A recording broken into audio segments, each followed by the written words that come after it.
बहुत ही बड़ा काला दिवस है। और आपातकाल के अंदर जिस तरह की यात्राएं हमारे जनसंघ और हमारे कार्यकर्ताओं पर दी गई, मैं आप मीडिया के माध्यम से ये कहना चाहता हूँ कि आज की तारीख में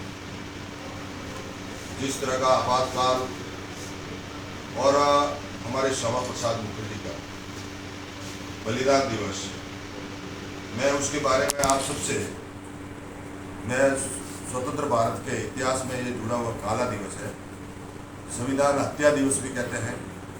और डॉक्टर श्यामा प्रसाद मुखर्जी जो हमारा भारत का पूर्ण और अभिन्न अंग कश्मीर को बनाना चाहते थे, उस समय जम्मू कश्मीर पर अलग से झंडा और अलग से संविधान मुखर्जी ने जोरदार बुलंद किया।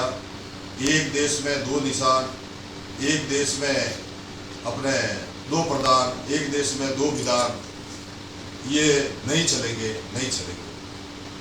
हमारे इस तरह से करके संविधान के अंदर आपातकाल में जो जिस तरह से मैं संसद में अपने ऐतिहासिक भाषण के बाद भी मुखर्जी गए, मैं मुखर्जी ने धारा 370 को समाप्त करने के लिए उनका जो कार्यक्रम चला, उसके जोरदार वकालत की।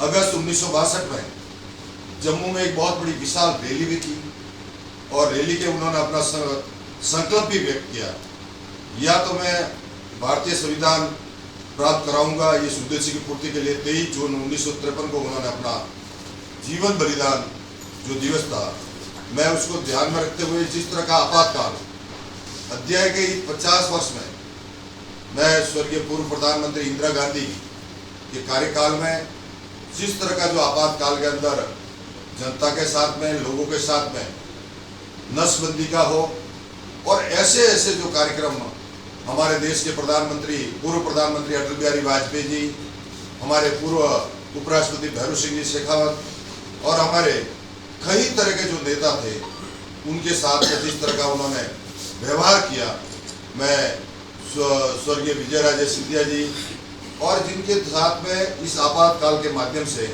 उन्होंने जिस तरह की जो यातनाएं दी, मैं समझता हूँ हमारे लिए, पूरे संविधान के लिए ये बहुत ही बड़ा काला दिवस था। और उसमें काला दिवस ही नहीं, उन्होंने पूरे हिंदुस्तान में एक नसबंदी के माध्यम से इतना बड़ा हमारी जनता के साथ में जो अन्याय किया, उसके लिए मैं इस आपातकाल की इमरजेंसी, जिसको कहना चाहिए इमरजेंसी में, मैं हमारे लिए काला दिवस माना जाएगा। और जिस तरह से पूर्व राष्ट्रपति उस समय फखरुद्दीन अली अहमद ने देश में जो आपातकाल ये लागू किया था, और वो पूर्व प्रधानमंत्री इंदिरा गांधी जी के कहने से किया था, मैं समझता हूँ ये हमारे लिए बहुत ही बड़ा काम था। और उसमें काम ही नहीं, हमारी जनता के साथ में बहुत बड़ा धोखा था। मैं समझता हूँ घोषणा के बाद नागरिकों में जो मौलिक अधिकार को निलंबित कर दिया गया, प्रेस पर भी सेंसरशिप लगा दी गई और राजनीतिक विरोधियों को गिरफ्तार कर लिया गया। आपातकाल 21 महीने तक चला और 21 मार्च 1977 को यह समाप्त हुआ। आपातकाल के मुख्य बिंदु जिस तरह से उन्होंने 25 जून 1975 की रात को तत्कालीन प्रधानमंत्री इंदिरा गांधी ने रेडियो पर राष्ट्र को संबोधित किया था और संबोधित कर आपातकाल की घोषणा की थी।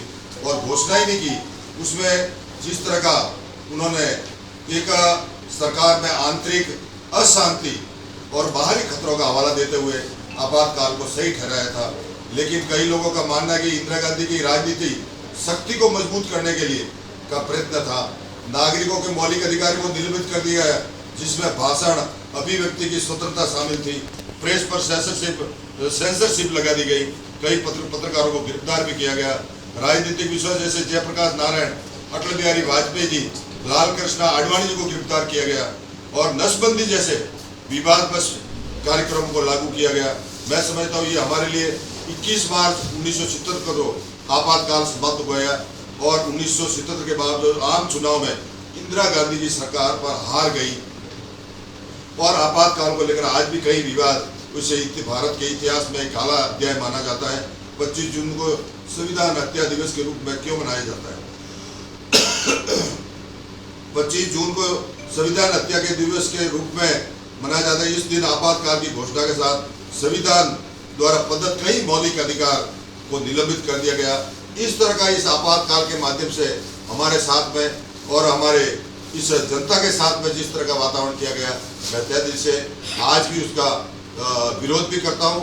और जिस तरह से हमारी भारतीय जनता पार्टी की तरफ से मैं समझता हूं कि हमारे लिए बहुत ही काला दिवस था। इसी के साथ जय हिंद, जय भारत।